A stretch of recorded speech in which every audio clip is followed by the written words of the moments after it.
Vous êtes de plus en plus nombreux à nous suivre et à participer à l'évolution de la chaîne Afrique N24, et sincèrement nous tenions à vous en remercier. Nous lisons tous vos commentaires qui enrichissent le débat et vraiment nous vous demandons de nous soutenir, en aimant les vidéos pour une large diffusion, et pour continuer à avoir une ligne éditoriale indépendante, et vous proposer de nouvelles émissions toujours de plus en plus enrichissantes. Ne restons pas passifs, soyons actifs. Merci et à bientôt. Arthur, bonjour. Je tiens à te faire ces précisions parce que, bon, moi, je n'ai pas bien compris. Et quand on est dans les médias, il faut toujours partir du point A. Travailler sur le point A et comprendre pourquoi le point A peut rejoindre le point B, C, voire Z. Et si tu remarques très bien, là où il y a unanimité entre l'ANC de Jean-Pierre Fabre et le RPT UNIR de Faure Gnassingbé, est qu'ils ont au fait les mêmes amis. Ils ont au fait les mêmes amis. Et c'est ça qui complique la lutte. C'est comme dans une secte. Si tu ne sais pas combattre un camp, tu vas te retrouver avec plusieurs camps qui te combattent en même temps. Tu vois très bien que, à cause de Monseigneur Bariga, Jean-Pierre Fabre se veut un peu plus proche de Faure Gnassingbé et vice-versa.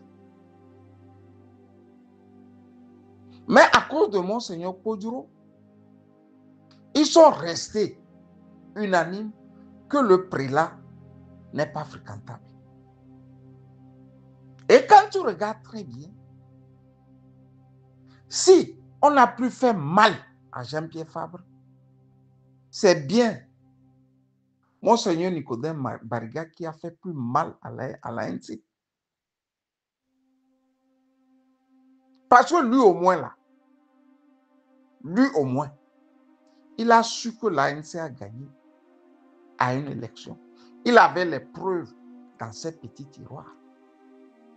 Il n'a jamais osé dire que c'est l'ANC qui a gagné. Tu vois là où c'est compliqué. C'est pourquoi traquer les francs-maçons est une chose très très compliquée. Ce n'est pas aisé. Devant le public, ils sont en train de se taper dessus. Mais derrière là, ils sont des frères maçons. C'est compliqué, hein? Ce que je te dis là est très compliqué. Je me rappelle comme hier, quoi. On avait écrit un petit papier, bon, tu sais, en Afrique, et surtout au Togo, ce que les propres journalistes du Togo l'ont écrit, la population ne croit pas. Mais ce que les autres vont écrire là, c'est ça qui est accepté. On avait fait un papier sur les francs-maçons au Togo. On a essayé de lister les Dankodjo, les Agbemi Kodjo, tout ça là. Plein, qui étaient des francs-maçons. Mais on a commencé par dire que nous sommes des petits menteurs. Et je me rappelle très bien, dans la même semaine, Jeune Afrique aussi avait fait sa planche qui parlait des francs-maçons du Togo. On les listait comme ça. Et les Togolais ont trouvé ça normal. Ce n'est pas de ça que je veux parler. Je veux te parler de ces coïncidences-là effroyables, quoi. Et qui font mal. Qui sont dévastateurs pour le pays. Non, c'est très gravissime. Faure Gnassingbé a présenté ses condoléances à Monseigneur Barriga. Jean-Pierre Fabre a présenté ses condoléances à Monseigneur Barriga. Mais le contraire n'a pas été possible. Le contraire, là, ce n'était pas possible. Mais nous vivons dans le même Togo. Nous vivons dans le même Togo. Alouanoua a pris une délégation, sont allés voir Faure Gnassingbé pour lui dire qu'un prélat est mort. Et à Faure Gnassingbé de leur dire qu'il fut un très grand bon prélat. Il y a eu la CIVJ qui l'a conduit avec beaucoup de tact. Arthur, tu sais, je vais te faire quelques petites révélations. Nous sommes en 2019. Podjoro cherche l'oiseau rare pour affronter Faure Gnassingbé aux élections de 2020. Tous les hommes politiques ont défilé chez lui.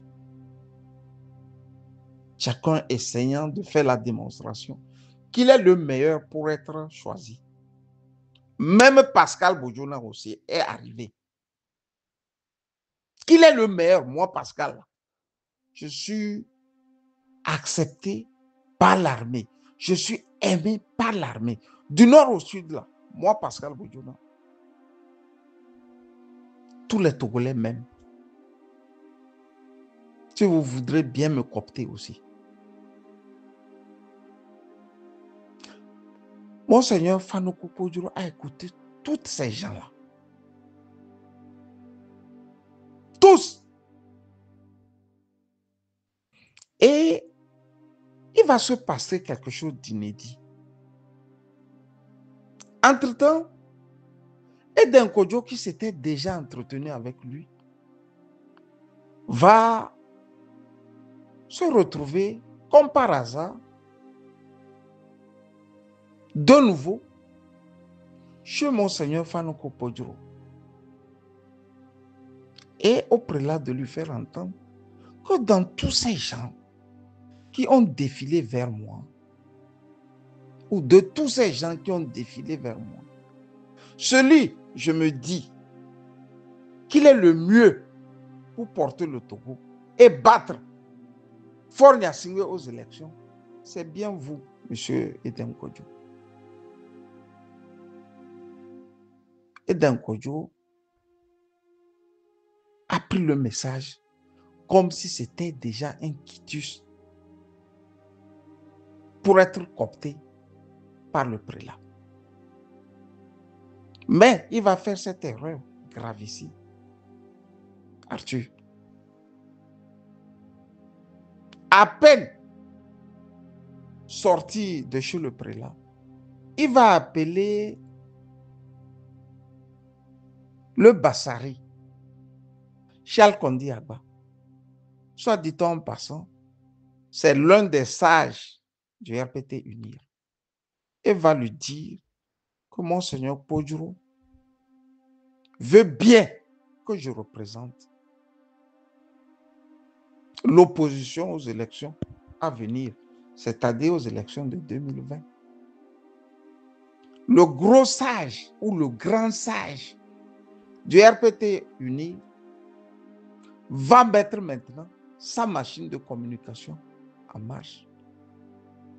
Faure est tout de suite au courant de ce qui vient de se passer. Mais il y a quelque chose aussi, une petite tache qui colle aux talonnettes d'Eden Kodjo. Les 15 dernières années, il n'a fait que travailler avec Faure Gnassingbé. Donc, il est plus ou moins un agent double. Il travaille pour l'opposition Et en même temps, il travaille pour le parti au pouvoir. Il est même conseiller à la présidence. Il est tout de suite appelé à la présidence. Et le RPT UNIR lui donne ce qu'on peut appeler un bon dosage.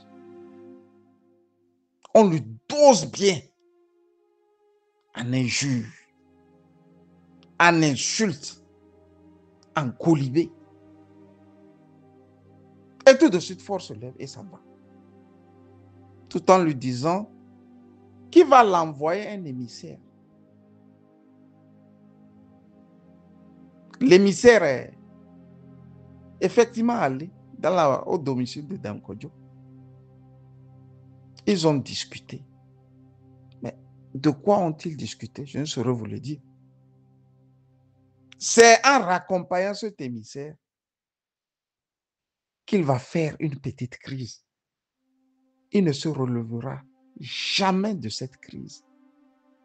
Mieux, il va être transporté en France. Puisque depuis près de 60 ans que les Nyasingbe dirigent, il n'y a pas un hôpital digne de ce nom. Il n'y a pas un bon matelas sur lequel un homme politique peut se coucher et se faire soigner. Il n'y a pas. Donc, il est rapatrié en France. En France, ce fut une torture. Heureusement qu'il n'avait plus. Il n'avait plus les ménages pour savoir dans quel état il était. Sinon, ça devrait être une triple souffrance.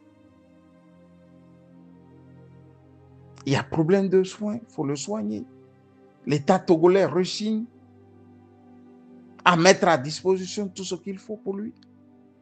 Il faut renouveler son passeport qui venait aussi d'être expiré. Un tas de problèmes. Malheureusement, Eden Kodjo va s'en aller. Vous avez vu que ni l'Église catholique, moins encore Fort Nyasingbe, n'y était pour lui rendre le dernier hommage. Vous le savez très bien. Vous savez très bien que Eden Kodjo a été enterré à la sauvette. D'ailleurs, je dis d'ailleurs, c'est John Jerry Rawlings qui va un peu nous donner le sentiment que nous étions Togolais. En venant, je dis en venant, lui-même, dans la maison d'Eden Kodjo pour présenter ses condoléances à la famille Kodjo. Ensuite, Maître Agboibo, son tort est d'avoir dit, lui, que ce qui s'est passé lors des élections de 2020, ce n'est pas normal. Mieux, il aidait à fond la DMK. À fond. Même couché sur son lit d'hôpital. C'est lui qui appelait, utilisez cet article, utilisez ceci, utilisez cela. Lui aussi, la nature ne va pas lui accorder une seconde chance. Il va s'en aller. On n'a pas vu Fort Nyasingbe. On n'a pas vu les opposants. On n'a pas vu tout ça. Tertio maintenant, le docteur Agboibo Kodjo lui-même. Je me rappelle, et j'ai encore ici, de ces échanges avec un prêtre. Vraiment, le prêtre, là, doit se reconnaître. Parce qu'il a les mêmes échanges que lui et Agboibo se sont adressés. Je me rappelle qu'il a écrit quelque chose, j'ai même ça dans mon second téléphone encore, où il dit que non, lui, il est pour le parti de Dieu. C'est-à-dire, dans l'imaginaire de ce prêtre togolais, Dieu a un parti. Dieu là, Allah a un parti politique au Togo. Donc, lui n'est ni opposition, ni parti au pouvoir. Lui, il est du parti de Dieu. Agbem Okojo s'en est allé. Vous avez vu comment l'Église catholique était un peu réservée. Vous avez vu comment le monde politique togolais était loin de tout ce qui se passait. Vous avez remarqué ça? Mais comme par hasard,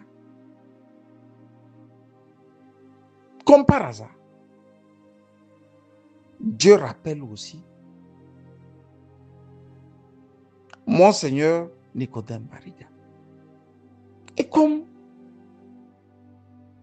on s'y attendait, c'est l'Église catholique qui se lève avec une grosse délégation et qui s'en va faire le point à Fort Gnassingbé.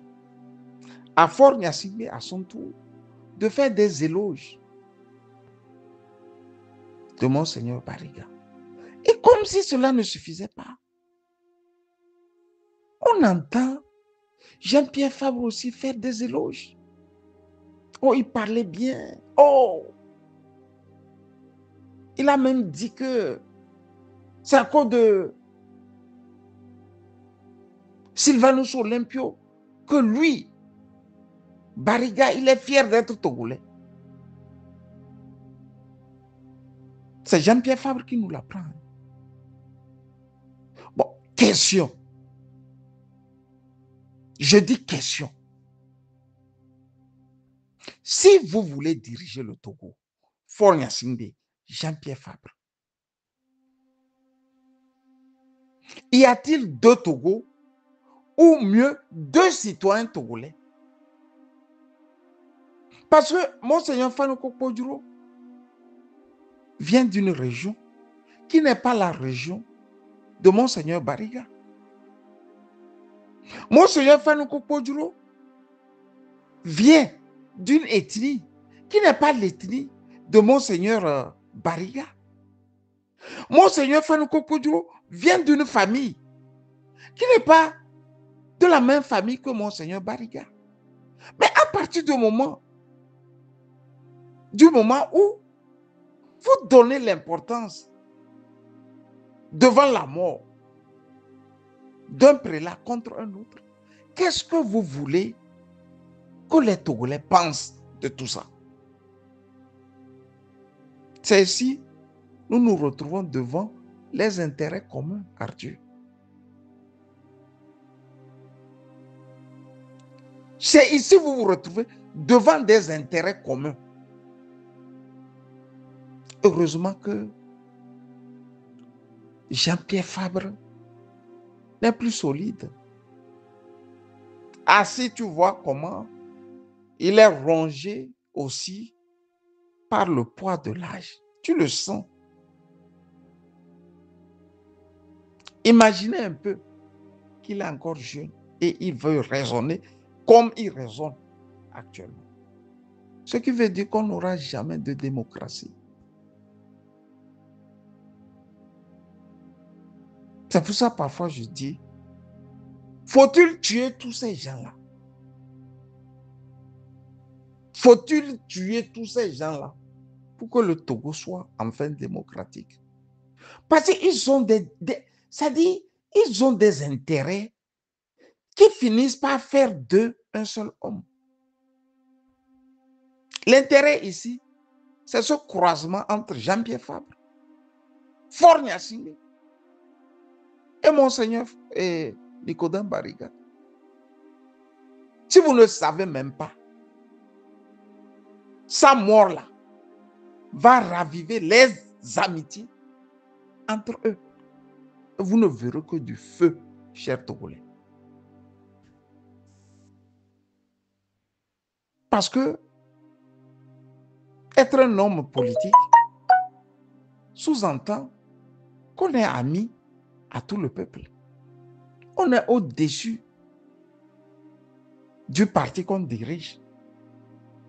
Mais il se fait que eux là, ils ne se gênent même plus d'être au-dessus. Mieux, ils sont entre amis. Et ils vous le démontrent par A plus B que celui-là, c'est mon ami, ça. Celui-là, c'est mon ami. Quand la dictature arrive à Cézanne, Cézanne, ce sont les appartements de l'église catholique, non? Ramasse les ordinateurs, tout que l'église catholique a installé. Pour faire des élections de 2010 une forme de CENI afin de récolter les résultats. Pour que le RPT uni ne dise pas qu'il vient de gagner encore. Qui a ordonné que la dictature arrive à Cézanne là-bas? Ce qui veut dire qu'il y avait un taupe au milieu des prêtres. Non?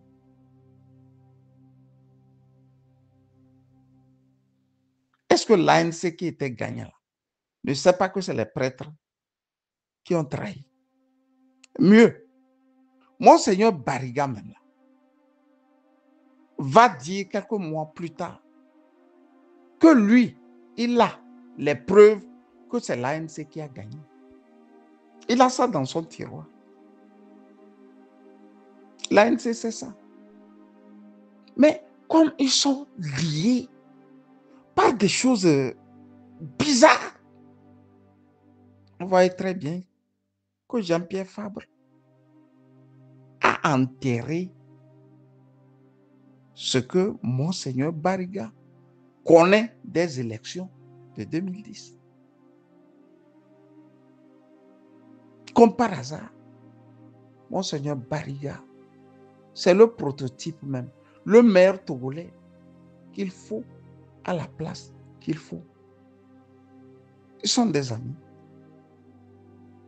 Et je vous dis ceci, le jour où on va l'enterrer là, ils seront là, au grand complet. Regardez mon regard ou suivez mon regard. Suivez bien mon regard et dites-moi le jour là ce que vous avez remarqué ou vous allez remarquer. Ça ne trompe jamais. Non, pour ça, la nature n'a jamais cessé d'exposer les enfants de la République. Je dis bien les enfants de la République qui ne sont pas sur le droit chemin. Ils vont se rencontrer lors des obsèques de Monseigneur Bariga. Regardez bien, suivez bien leur regard. Vous allez me dire ce que vous avez remarqué. Ils sont un. Ils travaillent ensemble. Sauf que, à des moments donnés, ils peuvent se quereller. Mais cela ne veut pas dire qu'ils ne font pas le mal ensemble. Arthur.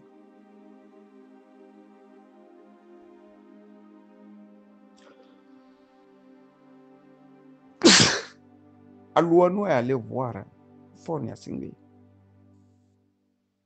Il a dit à Fornia Singhi que Bariga est décédé. Mais le même Alouanou n'avait pas fait la même démarche pour aller voir Fort, afin de lui dire que le patron à eux tous, Monseigneur Panuko Podjo, est décédé.